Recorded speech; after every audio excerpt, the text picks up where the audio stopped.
Escuchan a través de los micrófonos de Musicop y Purranque FM. Como cada miércoles estamos aquí en un nuevo programa de Hablemos Legalmente para analizar la contingencia, no solamente desde la contingencia misma, sino desde una perspectiva jurídica. Soy el abogado Juan Carlos Claret y desde ya aprovecho de excusar a los colegas José Manuel Baquedano y Rodrigo Veralama, quienes por razones de fuerza mayor y razones personales hoy día no nos van a poder acompañar. Y Felipe Jordán, que no sé si me escuchas, Felipe, pero entiendo de que como estamos con una plataforma nueva trabajando, Felipe se va a conectar apenas se solucione el problema técnico que enfrenta, pero no sin antes hacer presente de que hoy día vamos a conversar con un invitado de fuste. Hoy día vamos a conversar con un filósofo, vamos a conversar con un filósofo que también se está doctorando en filosofía, que tiene estudios en la Universidad de Berkeley en Estados Unidos,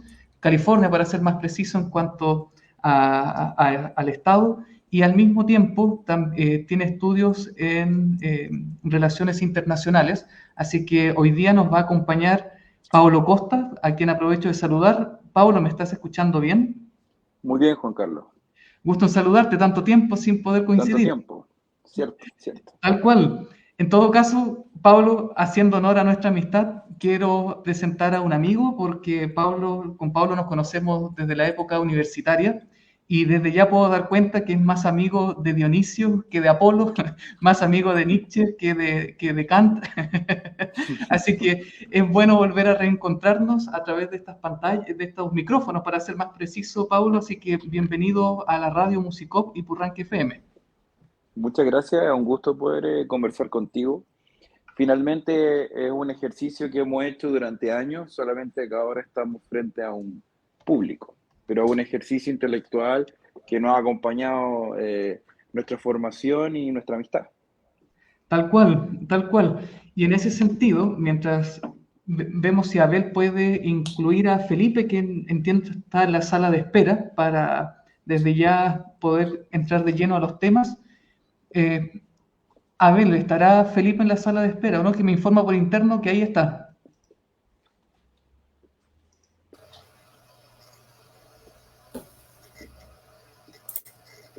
Ahí está. Felipe.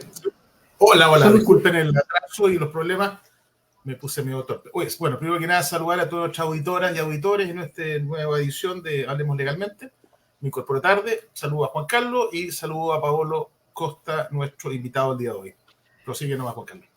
Tal cual, Felipe, en tu ausencia había alcanzado a presentar a Paulo y siempre se dice de que el derecho son normas y principios, pero en la práctica profesional uno aprende que detrás de una norma, por más árida que sea esa norma, siempre subyace algún valor, alguna decisión política.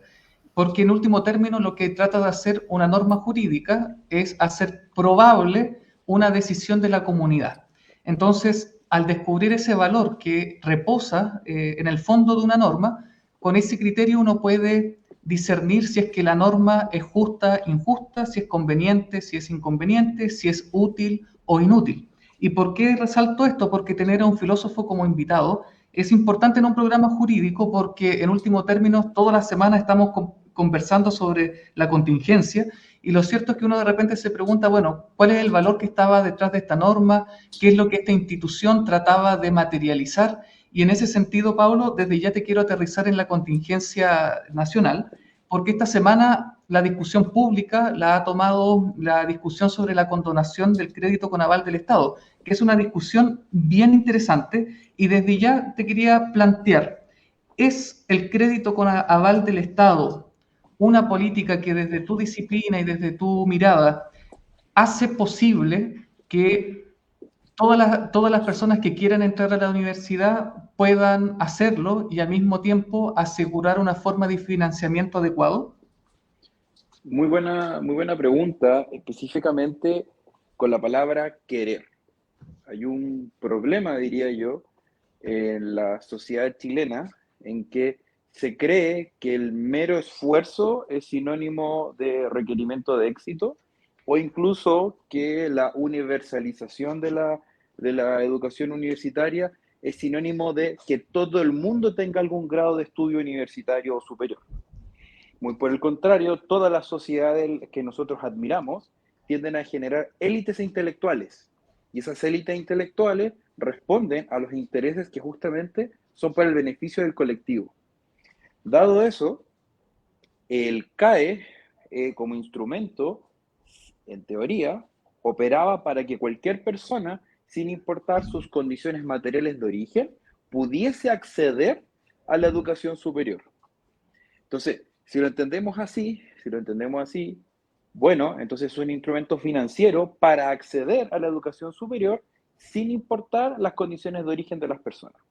Desde ese punto de vista tiene todo el valor y toda la importancia, y cualquier persona que pueda comprender los requerimientos que tiene una sociedad de generar una élite intelectual, sin importar el origen de las personas, su vivienda, quiénes eran sus padres, claro que tiene un sentido.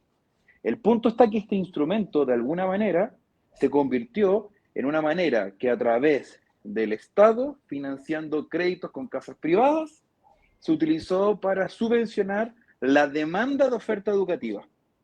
Y eso es lo que hizo, en la lógica en la que estaban operando muchas instituciones educacionales durante años, hizo que personas accedieran a universidades a estudiar carreras que en la práctica no tenían inserción laboral, que en la práctica no están gestando una élite intelectual, sino que están simplemente generando una mano de obra para un mercado ya saturado.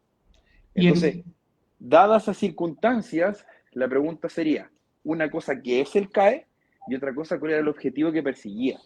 Y esa distancia yo creo que ha generado el problema. Y en ese sentido, Paulo, ¿tú condonarías el crédito, la deuda que existe con respecto al crédito con aval del Estado? No, definitivamente no. Porque la condenación del CAE de partida involucra considerar tanto cuestiones éticas, económicas como sociales. O sea, por un lado, la condonación puede ser vista como una herramienta para aliviar, porque estoy hablando como lo que he visto en el debate. Se habla como una especie de instrumento para aliviar la inequidad y estimular la economía, por una parte. Y por otro lado, se presenta este desafío en términos de costos fiscales y los efectos que puede producir la conducta fiscal. Entonces, si pudiésemos como definir el problema y decir como cuáles serían como argumentos a favor de la condenación del CAE, sería primero el problema de la justicia social y la reducción de la desigualdad. Entonces se habla que las personas que tienen el CAE, sí, se le debería una carga financiera, y eso significaría que en casos especialmente relevantes, las personas ya no tendrían una deuda que les arrastra y los empobrece. Y genera entonces la segunda pata del argumento, que es el estímulo económico. Que al condonar una deuda, se libera la capacidad de gasto de los consumidores, entonces lo que ya no gasto en CAE, lo gasto en consumo. O también se piensa que al eliminar la carga del endeudamiento, se incentiva a los estudiantes a optar por incluso una nueva educación superior. Y generar un capital humano y todo esto que conocemos. Pero por otro lado, esto no viene de la nada, sino que significaría realizarlo un costo fiscal enorme. Se generaría el fenómeno moral hazard, que básicamente es generar un precedente para que se siga modificando, se condenen otro tipo de deudas. Y finalmente hay un problema de equidad y justicia distributiva. O sea, hay personas que han pagado el CAE y lo están pagando a través de las reglas que se pusieron en algún momento, y otras personas no lo están pagando, no porque no puedan, sino que están esperando la condonación. Entonces, dado todo ese escenario, yo no lo condonaría. Pero si tú mismo señalaste de que hubo gente que llegó a la universidad mediante crédito con aval del Estado porque no tenían cómo pagar, pero a carreras que no tenían inserción laboral, a personas que tal vez ni siquiera tenían una vocación genuinamente profesional, pero en virtud de que tenemos arraigada nuestra cultura, de que tenemos que ser universitarios para ser alguien en la vida y cosas por el estilo, la pregunta es, bueno, a esas personas a las que se le incentivó, se le promovió, incluso el presidente Ricardo Lagos en su momento reconoció que se les había engañado, digamos, la pregunta es, a esas personas entonces que llegaron con esas condiciones, con esas características, con esa promesa a los estudios universitarios, y hoy día arrastran una deuda, hay personas que con 10 años de egreso de la universidad están debiendo prácticamente 2 casas. Entonces la pregunta es, ¿a esas personas no se les debería entonces condonar la deuda si efectivamente se les vendió un humo? No, porque las personas no fueron obligadas a acceder a este servicio universitario. El CAE lo que les permitió fue acceder al financiamiento para su decisión y sus capacidades. Entonces, el hecho de quitarle el elemento de individual y que cada individuo eligió ese camino, esa institución educacional, estamos haciendo como si el valor individual, las decisiones no tuvieran que tener impacto. Nadie obligó a una persona a entrar a una universidad de ciertas características, ni a estudiar una carrera que tuviera ciertas características. Fue una decisión de carácter personal. Entonces, yo creo que ahí es donde se produce la contradicción. La idea del estafado asume necesariamente como el sujeto plenamente como víctima. Y en este caso fueron sujetos que libremente eligieron y accedieron a la educación porque ya estaba financiada. Recordemos que el crédito con aval del Estado es del año 2006 y de hecho, Felipe, te ibas a dirigir una pregunta. ¿En Sí. qué año estuviste en la universidad y cómo lo financiaron? ¿Me estás preguntando o qué? A ti te quería preguntar, porque con Pablo entramos después del 2006 a la universidad, ya con CAE vigente, digamos, pero antes, ¿cómo funcionaba el sistema? No, o sea, yo estudié en la universidad más barata de Chile, en la Universidad del Paraíso, y de hecho la mensualidad de la universidad me costaba, a mi papá en realidad le costaba más barato que el colegio. Así que en ese sentido, y no estudié tampoco en ningún colegio muy pituco, ni el de los más caros de Viña, ni mucho menos. Entonces, sí, en esa época era súper barato estudiar en la universidad, una universidad fiscal, así que no tuve problema. Pero mira, lo que yo te quería decir es que siempre a mí me gusta, cuando tocamos un tema, a aterrizar un poquito para que nuestros auditores entiendan, y es bueno aterrizar cifras. Estamos hablando del CAE, crédito con aval del Estado, ¿no es cierto?, que es el crédito que se utiliza para financiar, ¿no es cierto?, la educación, cumpliendo ciertos requisitos, que dicho sea de paso, los requisitos no son tan altos, y antiguamente no es como el crédito fiscal, porque anterior al CAE existía el famoso crédito fiscal, y ese crédito fiscal tenía muchos más requisitos para poder acceder a él. O sea, efectivamente la gente tenía que ser, la familia tenía que ser mucho más menesterosa. Hoy por hoy no es necesario venir de una familia, ¿no es cierto? No manejo mucho los términos, pero de un quintil, ¿no es cierto?, del 30 o 40% más pobre, por decir algo, de la población. Cualquier estudiante que cumpla ciertos requisitos puede acceder al CAE, no en un 100%, sino que en algún porcentaje, porque el CAE son presupuestos anuales que se distribuyen entre todos los que quieran acceder a él. Por lo tanto, por ejemplo, yo accedo, por ejemplo, como estudiante al CAE este año y pido un 50% y me dan un 20%. Pero insisto, o sea, no saquémonos de la cabeza la idea de que solamente los estudiantes que vienen de familias más con menos recursos, ¿no es cierto?, pueden acceder a este crédito. Dicho lo anterior, ¿sabe cuánto es la deuda actual del CAE? O sea, de estudiantes morosos, digamos. Sí, la deuda del sistema, CAE. ¿Cuánto es? 11.900 millones de dólares. 11.900 millones de dólares, y habla, ¿no es cierto?, de la condonación, como quien condona, ¿no es cierto?, una deuda de 100 millones de dólares. O sea, imagínate lo que es condonar 11.900 millones, independiente de cuál sea o la forma de condonar, si a los que, no sé, alcanzaron, porque ya se han estudiado o se han propuesto hay varias propuestas. Unos dicen a los que no alcanzaron a pasar de tercer año, los que no egresaron, los que tienen un porcentaje más avanzado del crédito, pagado, etcétera, etcétera. ¿Y cuántos son los morosos del sistema? De acuerdo a lo que estoy viendo acá, 342.000 son los morosos del sistema. Y por ahí Paolo decía que son un porcentaje muy pequeño apagado. Efectivamente, de los 300, hay 342.000 morosos versus 27.000 personas que sí han pagado y han pagado completamente la deuda. Imagínate la proporción. Más de 300.000 versus menos de 30.000. Esa es la proporción de morosos versus los cumplidores. Y efectivamente, esto de que viene recordemos que la campaña del presidente Boric, su campaña presidencial, uno de sus baluartes fue precisamente el prometer la condonación del CAE. Por lo tanto, desde hace 2 años que, como bien decía Paolo, hay muchos que no han pagado esperando precisamente que se concrete esta locura que es la condonación completa, ¿no es cierto?, del CAE. Perfecto, mira, de hecho, si uno se pregunta, Felipe, ¿cuánto ha gastado el Estado? Porque recordemos crédito con aval del Estado, es decir, el Estado funciona como aval en caso de incumplimiento de la deuda. El primer obligado es el estudiante universitario, pero si es que no paga, después el que está obligado ante el banco es el aval, el fiador. Y en ese sentido, desde el año 2006 hasta la actualidad, el Estado ha desembolsado en pagar intereses a los bancos por 9.000 millones de dólares. Lo saco a colación porque la deuda vigente es de 11.000 y tanto, como tú señalabas, 11.900 millones. Exacto, y el Estado actualmente ya ha gastado 9.000 millones en pagar intereses, porque recordemos que en el gobierno de Piñera 1, los intereses del CAE se redujeron del 6 al 2%, sí. Pero ese porcentaje no se renegoció, sino que el Estado subsidió la diferencia de 4%. Entonces es llamativo el gasto que significa para el Estado permanentemente estar subvencionando el crédito con aval del Estado. Y en ese sentido, Paolo, te pregunto, ¿tiene sentido, bueno, algo ya señalaste en tu respuesta inicial, ¿tiene sentido un sistema crediticio para financiar el acceso a la universidad?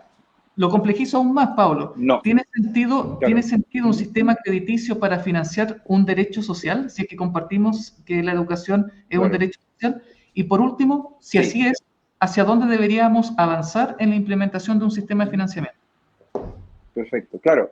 Yo estoy de acuerdo que la educación es un derecho. Como tal, se refiere que toda persona, sin importar su capacidad de pago, puede tener acceso a la educación universitaria si es que tiene los talentos. Yo creo que esa es la parte que nos falta. Explicar que en Chile también tenemos que valorar el talento y la inteligencia de las personas. Por tanto, yo soy de los que considera que la educación debería, como derecho, financiar a la oferta, de acuerdo a las necesidades que pueda tener la sociedad, y esa oferta financiada, las personas accederán de acuerdo a sus capacidades.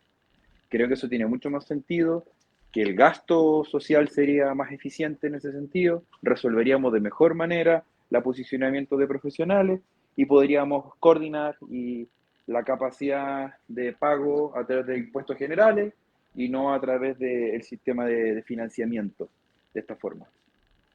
Perfecto, pero ahí me saltan dos preguntas. ¿Por qué financiar la oferta y no la demanda? Subsidiar la oferta y no la demanda. Recordemos que la gratuidad, que esta política pública implementada por la presidenta Bachelet, consiste precisamente en que mientras las instituciones universitarias cumplan determinados requisitos, se les va a entregar financiamiento. Por ejemplo, tener docentes con magíster. Una institución que no tiene gratuidad es aquella que tiene como docentes a personas que a lo menos no tienen el grado de magíster. Entonces uno dice, ya, perfecto, parece estar bien inspirado, son condiciones que parecen razonables, pero hoy día las mismas universidades están planteando el que, pucha, con la gratuidad nos estamos desfalcando, entonces estamos sacrificando el proyecto institucional en último término. Entonces, mi pregunta es, ¿qué de virtuoso tendría financiar a la oferta por sobre financiar a la demanda? En buen chileno, ¿por qué financiar directamente a las universidades y no a los estudiantes? Porque la educación no es un proceso en el que yo le desarrollo competencias individuales al sujeto por sus intereses individuales, sino que es cómo, por medio de un proceso social llamado educación, genero competencias para generar una élite intelectual y profesional. Como es un problema público, debo resolver el problema a través de las instituciones públicas o privadas que estén cumpliendo ciertos criterios para poder proveer el servicio. Sí, la educación pública y la educación privada perfectamente pueden coexistir mientras esté bien regulado. Caso de eso, instituciones en Europa, Estados Unidos, Australia. Hay muchos ejemplos de aquello. Es por lo mismo que considero que si entendemos la educación desde ese prisma, tiene mucho más sentido financiar la oferta antes que la demanda. Porque si yo financio la demanda, basta con que aparezca una oferta que cumple ciertos criterios mínimos para que la gente pueda acceder, y con eso yo no me aseguro de su calidad. Entonces, a posteriori, como el Estado te dice, yo te financio, tú elige, y después si hubo un problema con la institucionalidad, porque tampoco tengo la capacidad de fiscalizarla, entonces ahí podríamos empezar a arreglarlo. Yo creo que ese es un problema, porque la educación, o sea, en general casi todos los derechos sociales que puedan ser proveídos por privados se diferencian de cualquier producto porque tienen ciertas barreras de entrada y al mismo tiempo hay una asimetría de información y una asimetría de efectos. Por darte un ejemplo, una persona, digamos que está acostumbrada a comprar un chocolate de una marca X, y esa persona luego no le gusta como el producto, lo volvió a comprar y no le gustó, bueno, el costo de oportunidad de eso es comprarme un chocolate de otra marca nomás. Y perdí 2.000, 3.000 pesos. No es un gran efecto. Pero cuando una persona va a comprar, por decirlo así, una carrera profesional, ¿cómo tú le devuelves a una persona 4 años, 5 años de su vida? Es muy difícil de hacerlo, prácticamente imposible. Por eso es que ciertos bienes, aunque sean entendidos de esa forma, tienen que ser regulados, porque hay una asimetría de información y de capacidad. Las personas siempre van a creer que ellos son individuos que por sus propias capacidades van a estudiar y van a encontrar un excelente trabajo. Entonces, toman decisiones basadas más en lo que imaginan antes de que en la data. Entonces, por eso es que tiene más sentido que sean las instituciones las financiadas por sobre las decisiones individuales. Paulo, otra pregunta relacionada con la anterior. Financiemos entonces a la oferta, a las instituciones universitarias, bajo determinadas condiciones, como tú bien has señalado. Pregunta, ¿hacia dónde deberíamos aspirar en cuanto a la docencia universitaria? ¿En qué sentido? Porque conveniente podría ser para una universidad de que si van a recibir financiamiento institucional directamente y no por cantidad de alumnos o cosas por el estilo, tal vez el que se vean incentivados a carreras cada vez más largas. Desde hace un tiempo ya estamos discutiendo en la academia la necesidad de acortar las carreras universitarias. Entonces mi pregunta es, ¿podemos entonces en virtud de este sistema tener un debate serio respecto a no solamente la calidad, sino también sobre la duración de las carreras universitarias? Ya entiendo. Claro, lo que pasa es que nosotros no tenemos tradicionalmente esta idea de la carrera académica como tal, donde la gente parte desde el pregrado en función de seguir eso, de seguir ese camino. Entonces, claramente hoy día, por ejemplo, sucede que mucha gente saca el doctorado como una etapa final de un proceso, o si trabaja en el Estado para recibir un mejor incentivo económico, pero no es que esté dedicado a la investigación, por ejemplo. Entonces, yo creo que el problema está que muchas veces las carreras responden a ciertos intereses de ciertos grupos que están dentro de las universidades por sobre el interés de generar ciertos profesionales. Y lo otro, en palabras de personas que trabajan en instituciones de educación superior, muchas veces las instituciones universitarias tienen que cerrar brechas porque es demasiada la desigualdad que tienen con los saberes de personas que vienen en distintas realidades. Entonces, al hacerse cargo de eso, hay unos años ahí en los que se genera este cierre de brechas. Entonces, yo diría que son dos problemas distintos. Entonces, perfecto. Y eso ocurre porque estamos entendiendo la educación universitaria como o un fenómeno aislado o el financiamiento como fenómeno aislado, pero no lo estamos viendo como un sistema, como algo complejo. Te lo preguntaba porque dentro de los incentivos perversos, por llamarlos de alguna forma, que la academia también ha diagnosticado respecto al CAE, es que precisamente para los bancos, para las entidades financieras, es más conveniente carreras largas, porque claro, así son más años, más intereses, y lo cierto es que eso ha también impedido tener un debate serio respecto a la duración de las mismas carreras. Con Felipe venimos desde el mundo de las facultades de Derecho, tú vienes desde la filosofía, y los decanos de Derecho a nivel nacional están, digamos, unánimes en que la carrera de Derecho se puede sacar en 3 años y que hay una sobreabundancia de ramos que podrían corresponder a una especialización, a un posgrado. La Corte Suprema siempre ha impedido, digamos, acortar las carreras, pero porque son ellos los que entregan el título. Pero es importante a propósito de este debate más de fondo, como estamos tratando de relevar el también preguntarnos la educación como un sistema, particularmente la educación universitaria como un sistema. Ya financiemos a las universidades, pero ¿bajo qué condiciones, bajo qué requisitos de planta docente, bajo qué requisitos de duración de las carreras? Claro. Pablo, O sea, ¿me queda? como tú sabes, uno ve universidades en Europa o en Estados Unidos, por poner casos, en el que muchas veces no necesariamente hay que tener un posgrado, pero si tú eres una eminencia en tu materia o tienes una experiencia profesional, es muy valioso, es muy valioso. El problema está que se requiere alguna especie de criterio común para poder medirlo. Entonces ahí viene la gracia donde tal vez lo que a nosotros nos falta es crear esta especie como de carrera académica, en el que una persona investigue, sea experto en la materia y también olvidarnos de los plazos. Porque si le ponemos lógicas de productividad a un intelectual, es difícil que pueda rendir, porque no es una lógica operaria, sino que es un espacio de reflexión. Muchas veces, y lo otro está en que nos olvidamos que es la institución de educación superior, desde el 31 de octubre del año pasado, se hizo obligatorio la necesidad de acreditar vinculación con el medio. Y eso significa que tú puedes tener hoy día que las instituciones educacionales tengan más funciones, como también, por ejemplo, la divulgación de los saberes, que es algo muy común que ocurre en los países desarrollados. No solamente tú tienes académicos que están investigando, sino que también hay otros que son divulgadores de conocimiento y también generan espacios de asistencia a las instituciones de la sociedad civil y del Estado. Entonces, de repente lo que nos falta a nosotros es eso, es entender el rol de la universidad, y entendido el rol de la universidad, en este sistema vemos qué y cómo se financia. Pero mientras no hayamos respondido esa primera pregunta, respuesta que demos siempre va a ser inconclusa. Perfecto, Pablo. Felipe, entiendo que en el segundo bloque, por razones de fuerza mayor, no vas a poder acompañarnos. Así que Así es. te cedo el minuto que nos queda antes de ir al corte comercial para tu despedida.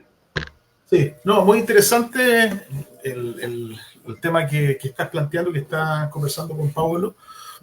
Efectivamente, bueno, el tema de la educación superior es un tema que es transversal, o sea, es un tema que va no tiene nada que ver con el color político, sino que es un tema, yo creo que cultural, y que estamos al debe, ¿no es cierto? Muy al debe, porque efectivamente requiere de un cambio de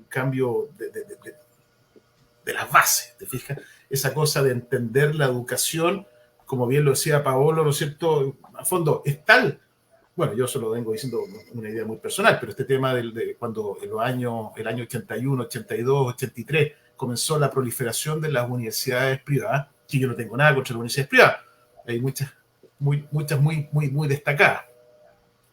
Pero en definitiva, cuando comenzó la proliferación, nunca se puso un paralelo legal, ¿te fijas?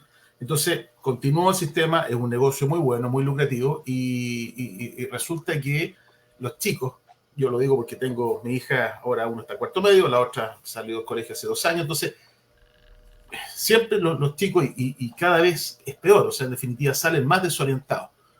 Uno, que salen desorientados, y dos, es que está la oferta, ¿no es cierto?, de carrera, y todas las 20 y tantas, casi 30 universidades que existen, por ejemplo, que ofrecen las mismas carreras tradicionales, para que hablar, de derecho, nuestra carrera, ¿no es cierto?, psicología, ingeniería comercial, por mencionar alguna, está lleno de profesionales, ¿no es cierto?, cada vez las condiciones laborales son peores, y en definitiva, es un tema que va a llegar a un punto en que va a reventar, y los pobres cabros que van a haber egresado, van a haber perdido, como decía Pablo, 5 años de su vida, estudiando una carrera que después no le va ni para pagar un arriendo de una casa, ¿no es cierto?, ni para financiar el estudio de sus propios hijos.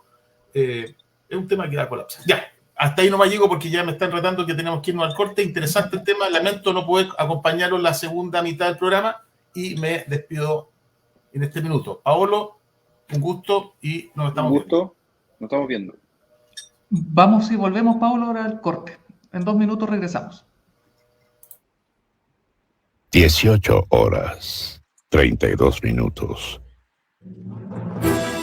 Baquedano y Claret Abogados, un estudio de abogados que ofrece un completo servicio profesional en las áreas penal, administrativo, civil y defensa ante el Estado. Experiencia atendiendo causas de alta complejidad e impacto. Baquedano y Claret, profesionalismo y resultados es lo que ponemos a su disposición.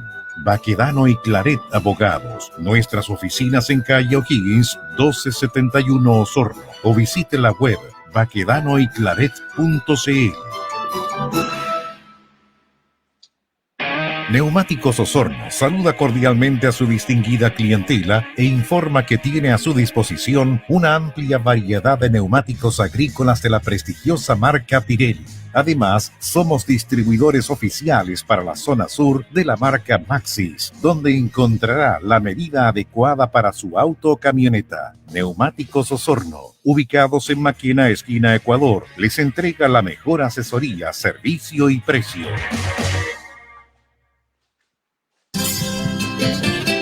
Loncomilla, Ingeniería Industrial. Cuenta con un sólido equipo de ingenieros y técnicos al servicio de los clientes más exigentes del sur de nuestro país. Servicio técnico de mantención y reparación de motores eléctricos, generadores, compresores, cajas reductoras, bombas de agua, leche, purineras, piscina y herramientas eléctricas en general. Visítanos en Guillermo Mata 507 o en Santa María 1685 en la ciudad de Osorno. Conoce nuestro trabajo en redes sociales, Facebook, Instagram, LinkedIn o en www.bobinadosloncomilla.cl. Comunícate con nosotros a contacto@bobinadosloncomilla.cl o al fono 642 24 3505, 642 23 5100.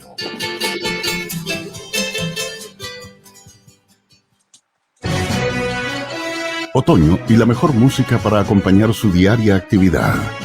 Musicop, tu primera radio. En Radio Musicop 96.5 FM Osorno y Radio Purranque 104.1 FM Purranque. Estamos presentando Hablemos Legalmente, donde las cosas son como son y no con barnices ni matices. Hablemos Legalmente, un espacio de Baquedano y Claret Abogados, Centro Jurídico Osorno y Dharma Producciones, con la conducción de los abogados José Manuel Baquedano, Juan Carlos Claret, Felipe Jordán y Rodrigo Vera Lama. Somos campesinos de la raza del troquel. Bien, retomando entonces este programa del 22 de mayo del 2024, estamos conversando con el filósofo Paulo Costa, que nos acompaña desde Santiago, y como comenté al comienzo, los colegas José Manuel Baquedano y Rodrigo Vera Lama, por razones personales y de fuerza mayor, no nos pudieron acompañar hoy día, y Felipe Jordán también por una actividad ya previa, digamos, agendada previamente, tampoco nos va a poder acompañar en este segundo bloque, pero queremos seguir conversando contigo, Paulo, porque tú no solamente tienes estudios, sino que tienes un grado académico en relaciones internacionales, tú eres magíster en estudios internacionales, y en ese sentido, este segundo bloque, quisiera dejar de lado ya la conversación sobre el CAE, porque desde hace meses que quería conversar contigo, incluso años, porque la guerra en Ucrania ha cumplido ya 2 años, estamos constantemente bombardeados de noticias respecto a lo que ocurre en la Franja de Gaza, y uno se pregunta, bueno, ¿hacia dónde va el mundo? ¿Cuáles son los intereses geopolíticos que están en el trasfondo de estos conflictos? Y al respecto, yo creo que es bueno sincerar que, al igual que cuando uno conversa del conflicto mapuche, uno dice, no, que pasa esto otro, pero ¿cuál es la historia que está detrás? ¿Cuál es el trasfondo del conflicto? Yo, frente a eso, prefiero callar porque me declaro francamente ignorante. Y en ese sentido, Pablo, teniéndote a ti al otro lado de estos micrófonos, preguntarte, y esta era a propósito de la guerra de Ucrania, una pregunta que tenía guardada hace tiempo para ti. ¿Estamos como humanidad nuevamente arriesgando el que volvamos a la edad de piedra por el uso de armamento nuclear? ¿Estamos arriesgando una guerra nuclear con todo lo que está ocurriendo? Bueno, como tú sabes, Juan Carlos, yo soy profesor en la Academia de Guerra del Ejército de Chile y en la Escuela Militar. Entonces, estoy permanentemente viendo estas temáticas, dialogando con los estudiantes y con militares dedicados a estos temas. Entonces, muy interesante justamente este tema que tú me estás explicando, ¿cierto? Claro. Entonces, en general, la amenaza nuclear se entiende como la posibilidad de un Estado de tener una capacidad destructiva tal que puede eliminar un montón de zonas y vidas en un instante. Pero el problema es aún mayor hoy día, porque existe tal amenaza nuclear y una capacidad tal de fuego cruzado entre distintos grupos que empiezan a aparecer la necesidad de otras armas y también de otros dominios. Entonces, así como alguna vez el quien dominara ciertas extensiones de tierra iba a tener el poder, quien conquistara el mar y luego los cielos, bueno, hoy día ha aparecido nuevos dominios. Y uno de esos, por ejemplo, es el ciberespacio.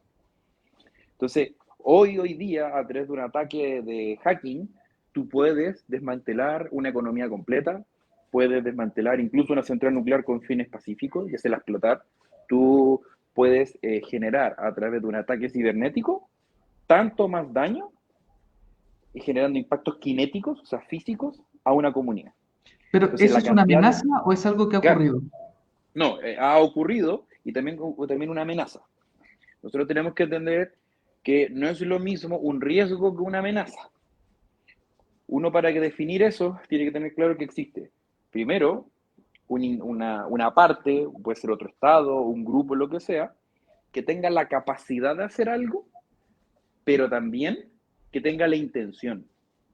Nosotros podríamos preguntarnos, ¿Estados Unidos tiene la capacidad nuclear, no sé, de bombardear Micronesia? Bueno, claramente, podría tirarle todo su arsenal y destruir Micronesia. Es un Tiene riesgo. la capacidad. Claro, es un riesgo, pero no es una amenaza porque Estados Unidos no tiene el interés de hacer aquello. No tiene el deseo de destruir Micronesia. Pero al mismo tiempo, puede que exista algún país que tenga el interés de invadir a otro país, por ejemplo, pero no tenga la capacidad. Que, por ejemplo, lo que nosotros vivimos en Chile con, no sé, con Bolivia. Si uno le preguntara a ciertos grupos en Bolivia si ellos quisieran poder realizar alguna acción bélica para tomarse el norte de Chile y tener salida al mar, yo te aseguro que habría gente que diría que sí. Entonces, existe una intención, de hecho, jurídicamente lo tiene hasta su constitución, el acceso soberano al mar, pero no tienen la capacidad. Entonces, mientras no se junte capacidad con intención, no hay amenaza, sino que es un riesgo y vale la pena considerarlo. Entonces, el problema que nosotros tenemos es que aunque haya países que tengan ciertas capacidades, no existía una amenaza como tal porque no había intención. Dado que porque los estados les convenía mucho más colaborar que tener conflicto entre ellos. Y había mucho más beneficio en generar colaboración que en destruirse. Pero esa falta de deseo de usar armamento nuclear sabiendo que Rusia lo tiene, explicaría reformulo para hacerlo más claro, que la guerra en Ucrania dure tanto tiempo, ya vamos encaminados para el tercer año, ¿es una demostración de que Rusia no tiene esa intención de usar armamento nuclear en Ucrania o tiene otro pronóstico, tiene otro interés en esta guerra? Claro. En general, el gran problema de lo que está pasando o sea, las intenciones de Rusia se definen por Putin. O sea, uno no puede entender el fenómeno ruso actual sin entender el personaje de Putin. Y Putin es un individuo que no es que tenga un problema con la OTAN o con cierta independencia ucraniana. El gran problema que tiene Putin es con la democracia. No le gusta la democracia. Todos los intentos de frenar ciertos desarrollos en la región, en cambios institucionales, ha sido porque empieza el proceso de autodeterminación. Y eso, para la lógica rusa, es un atentado contra el orden, porque no se entiende de otra manera, o la sociedad la explican de una forma más iliberal, donde la autoridad política, mientras te dé seguridad, te dé orden, mantenga la canasta de precios bajos y haya incorruptibilidad, entonces no tiene ningún sentido un cambio de camino político. Son ideas muy distintas, pensamientos muy distintos, y que para nosotros nos parece anómalo que alguien pueda decidir tener menos libertad en función de aquello. De hecho, Pablo, lo que me ha llamado la atención en ese conflicto ha sido precisamente la necesidad de validar religiosamente la invasión a Ucrania. El patriarca Kirill, por ejemplo, ha desempeñado un rol que no es solamente religioso, sino que político, en cuanto a decir que es una decisión, no es solamente una decisión de Putin, sino que es como una vocación cultural, prácticamente de recuperar la Gran Rusia, digamos. Claro. Entonces, retomando la pregunta inicial, en tus propios términos, nosotros actualmente estaríamos arriesgando una guerra nuclear, pero no sería una amenaza nuclear. Eso es lo que... Existe un riesgo. O sea, mientras le sea más conveniente, porque digamos esto, Rusia, al utilizar su armamento nuclear, le generaría efectos. Si esos efectos son más positivos que negativos, va a haber un lanzamiento nuclear. Mientras esos efectos sean menos provechosos que los beneficios, no va a haber. Es una acción racional. Recordemos que para las relaciones internacionales, aunque hoy día ha evolucionado bastante la idea de la anarquía, pero sigue siendo una anarquía. No hay un poder central y cada uno de los estados representa ciertos intereses y esos intereses son la cuota de poder en un espacio no regulado. Entonces, la fuerza es uno de estos elementos. Y recordemos que también existe el soft power. No solamente existe la capacidad económica o bélica o territorial de un Estado, sino también los valores que promueve. Y Rusia sí promueve ciertos valores que son de interés de muchas personas y que están dentro de la región. O sea, por eso China y Rusia tienen tantos elementos comunes más allá de lo económico, y justamente India ha hecho este coqueteo actualmente con Rusia, porque hay ciertos intereses de tener categorías iliberales. Pero, ¿podrías profundizar el concepto soft power que lo usaste? Porque lo usaste como ejemplo, pero no quedó claro cuál es el sentido de ese concepto. Bueno, Naik y Kiyoyan son dos internacionalistas que proponen esta idea a través de algo llamado el neoliberalismo institucional, en el que consiste que los estados no solamente se relacionan por esta cuota de poder que tienen en el campo internacional, en este espacio de anarquía, sino que también se relacionan a través de los símbolos y la cultura. Entonces existen estados que a lo mejor no tienen una capacidad bélica mayor, pero sí influencian a través de su presencia en lo simbólico. Entonces los estados pueden representar más cosas y generar un poder distinto de influencia a través de la cultura. Y esa influencia a través de la cultura hace que los estados tomen decisiones con respecto a aquello. Por ejemplo, nosotros en Chile no queremos ser China culturalmente. A nosotros nos gustaría crecer como los chinos, venderle cosas a los chinos y poder comprarle cosas baratas a los chinos. Pero no queremos ser China.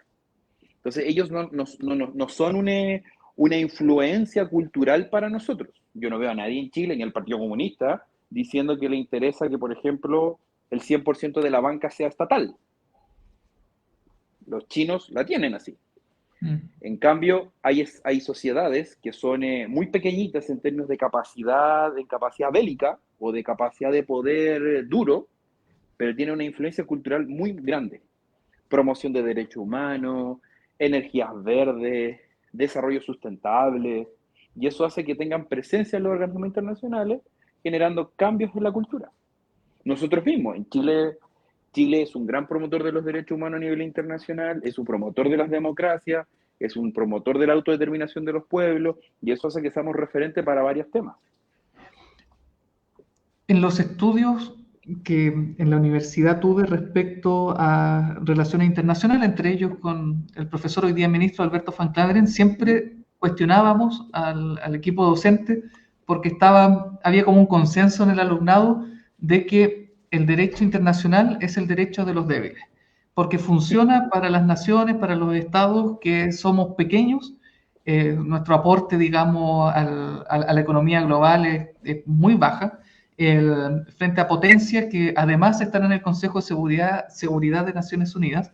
Entonces uno dice, claro, los países pequeños hacen algo, la comunidad internacional ataca, pero cuando los países grandes, las potencias, vulneran tratados internacionales, principios del derecho internacional, no pasa nada, porque ningún país pequeño se atreve a ir en contra de estos peces gordos. Entonces, lo que estamos viendo en el concierto internacional, lo que está con las amenazas que se hace a Israel por lo que está pasando en la Franja de Gaza, es una demostración finalmente de que el derecho internacional es el derecho de los débiles, o hay algo más valioso todavía que tal vez este eslogan no ve. No, yo estoy de acuerdo. Creo que, bueno, eso no solamente ocurre en el derecho internacional, sino que desde un montón de teorías del derecho es lo que los fuertes han construido. Si yo tengo la capacidad, o sea, primero hay que entender qué es poder.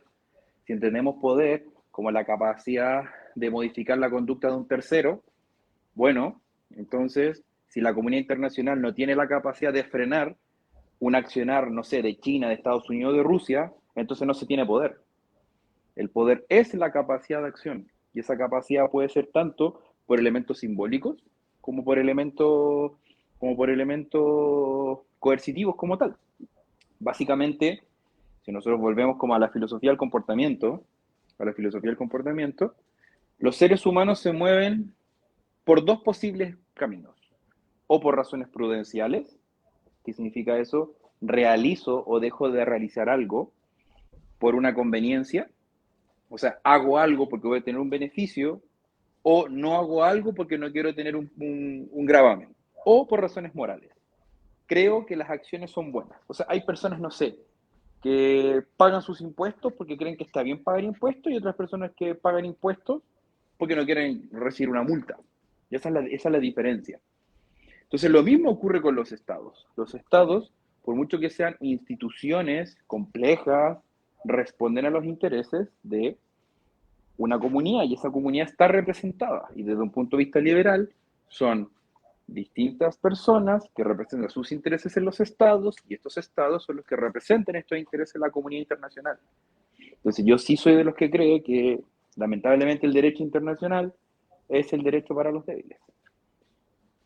Y frente a eso, ¿existe alguna posibilidad de cambio, o tú crees que ya siempre va a ser así, que los países más pequeños no tenemos mayor injerencia dentro del concierto internacional, o nuestra única alternativa para sentarnos en esa mesa es crecer más en armamento y crecer más en economía? Hay dos caminos. Uno es a través de la colaboración y el multilateralismo, en el que los países pequeños, a través de instrumentos internacionales, creamos organismos en que sumamos fuerza, y en algún grado se puede generar estos regionalismos, estos bloques regionalistas que sirven como contrapeso. Pero ahí ya estamos hablando de nuevo del hard power. Pero por otro lado, recordemos que, por dar un ejemplo, Estados Unidos es una democracia, y es una democracia avanzada. Por tanto, si nosotros, a través de la cultura, logramos generar un impacto en los votantes norteamericanos, elegirán a representantes que vayan más de acuerdo a ciertos intereses. Un claro ejemplo de eso es la permanente retirada de tropas en distintos conflictos que mantuvo Estados Unidos. El punto está cuando tú tienes países como China o como Rusia, que tienen un poder gigantesco y que no son democracias. Ese es el punto. Entonces, hoy día los conflictos se están dando más bien por estados que son democracias avanzadas y por tanto tienen poder, y estados que no son democracias avanzadas y que tienen mucho poder. De hecho, el fenómeno de China es fascinante, porque en general siempre los países que han puesto como el ritmo de las relaciones internacionales y las relaciones de poder en el mundo siempre han sido el pináculo de una cultura. Siempre han sido los más ricos, los más desarrollados, los que tienen sociedades más avanzadas. Pero hoy por hoy, China está poniendo una serie de temas, y es un país que para todos los efectos es subdesarrollado. Tiene altas capacidades industriales, pero, por ejemplo, el ingreso per cápita chino es como de $900, y el de Chile es $17.000. O sea, es una distancia gigantesca. O sea, nosotros per cápita somos más ricos que los chinos. Y ese país, con todos los problemas medioambientales que tiene, con los problemas de crisis interna, con los problemas étnicos que tiene, con los conflictos con los vecinos que tiene, está poniendo reglas dado su hard power. Pero mira, no deja de ser interesante, porque tú estás señalando las potencias o son democracias consolidadas o son situaciones sui generis de países muy poderosos, pero que no son democracias. Esa es la polaridad, ¿cierto? Sí. Entonces, es curioso porque lo que tú nos estás señalando, que la primera alternativa para que Chile aspire a ser una potencia que influya de alguna forma en el concierto internacional es a consolidar su democracia, ¿cierto? Así es. Pero no deja de ser curioso porque lo que uno más escucha en la prensa, a través de los actores políticos, es parecer a una renuncia a la democracia por aspirar a un mayor autoritarismo. ¿Va eso en el sentido correcto o es un retroceso civilizatorio? En general ocurre que las personas creen que van a estar siempre del lado del opresor y nunca van a ser los oprimidos.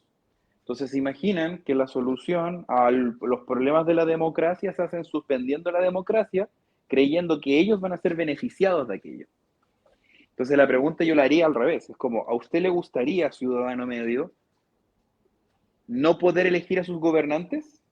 Que si usted está en desacuerdo con lo que un gobierno diga, no poder hacer ninguna reclamación, incluso pueden ocupar fuerza contra usted, simplemente porque piensa distinto, pensando si alguien es de izquierda o de derecha, en el color político contrario al gobierno.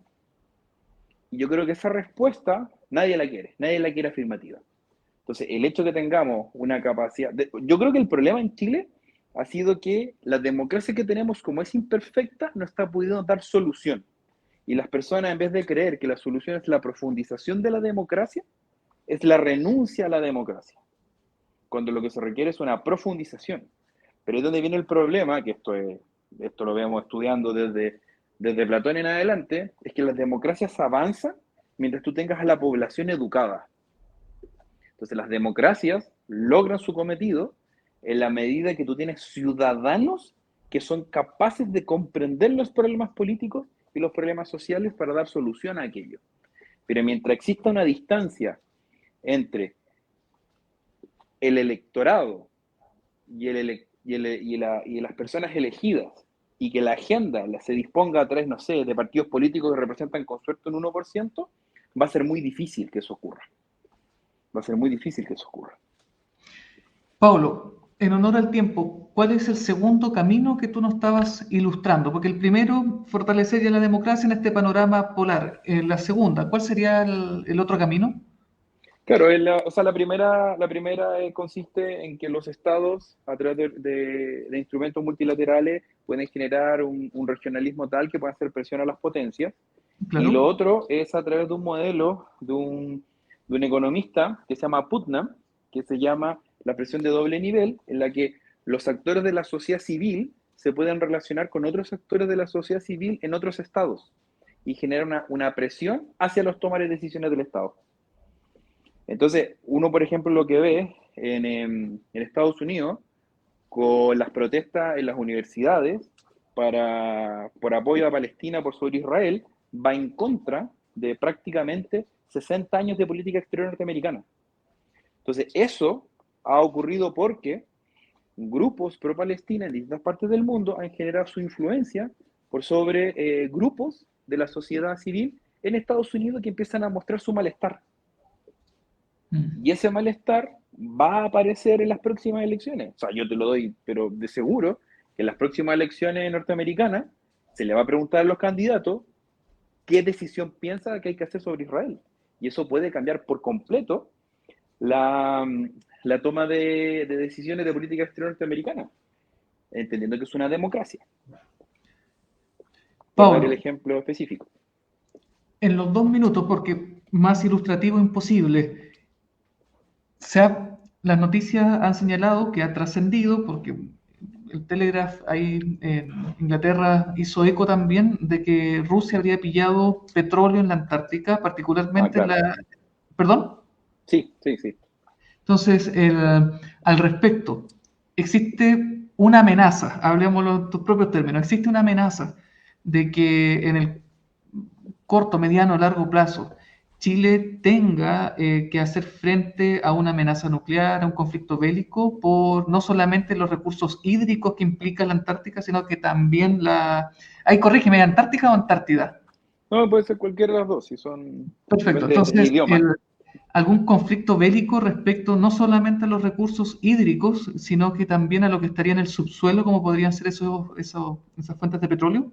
Claro, esto yo creo que podría acelerar el problema, pero el interés de la Antártida va más bien por las tierras raras, que son un tipo de minerales que son únicos, que tienen actividad, que tienen capacidades que son muy necesarias para las tecnologías de la información.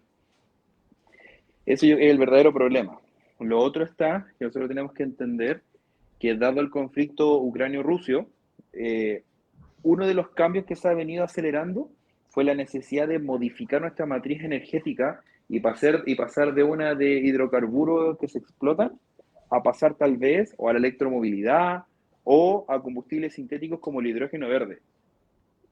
Entonces, si nosotros tenemos un ceteris paribus y consideramos que la matriz energética se va a mantener igual, bueno, claramente es una amenaza. Pero justamente Chile es uno de los países que tiene un mayor potencial de energías verdes del mundo e incluso hidrógeno verde. Y Estados Unidos al mismo tiempo, el presidente Biden promovió 3 leyes justamente en pos de cambiar la matriz energética. Entonces uno puede decir cómo Chile, a través de su política internacional, hablando con Estados Unidos, puede generar condiciones para modificar la matriz productiva y la matriz energética. Entonces nosotros si tenemos un potencial para generar combustibles sintéticos y descarbonizar la matriz productiva norteamericana, que a ellos les interesa ser más verdes, bueno, ahí tú tienes un posible aliado. Entonces la clave está en cómo nosotros, a través de la capacidad que tenemos, logramos influenciar a los intereses nacionales que tengan los otros estados, como por ejemplo Estados Unidos, que es mantener una soberanía energética. Perfecto. Paulo, me gustaría seguir conversando y profundizando otros temas, pero los tiempos son oro en radio y lo cierto es que en un minuto de hecho, tenemos que finalizar el programa. Pero no puedo, en estos segundos que nos quedan, es preguntarte, del 1 al 7, ¿qué nota le pondrías a nuestro canciller Alberto Van Klaveren en cuanto a los desafíos que tú mismo estás señalando? ¿Cómo se está moviendo nuestra diplomacia? Yo soy un fan del canciller. Creo que es un hombre tremendamente preparado, tremendamente capaz, con mucha experiencia y ha sabido llevar bien estas problemáticas. Yo diría que el problema nunca ha sido él, sino que yo creo que tenemos que entender que Chile está atrasado en algo. Nuestra Cancillería y nuestro Ministerio de Defensa deberían ser ministerios espejos y trabajar en conjunto. Pero aquí la defensa, dado yo creo que por la historia, sigue una línea muy distinta a la Cancillería. Entonces, si pudiese tener mayor control sobre su equipo y que Chile se tomara en serio la problemática de la defensa, yo creo que podría ser muy, muy distinto. Pero yo creo que el canciller está haciendo lo mejor que puede con lo que tiene. Pablo Costa, muchas gracias por esta hora aquí en conversación con Musicop y Purranque FM. Nos estaremos viendo a quienes nos escuchan cada miércoles la próxima semana para seguir hablando legalmente. Que tengan una muy buena tarde.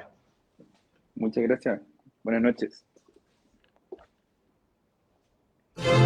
Galvanos del Sur, el centro de las premiaciones y reconocimientos del sur de Chile. Galvanos del Sur les invita a visitar su sala de ventas en Avenida Centeno 822 al llegar a Bilbao. Galvanos del Sur les ofrece galvanos de madera nativa, cristal y otros, grabados en láser, trofeos,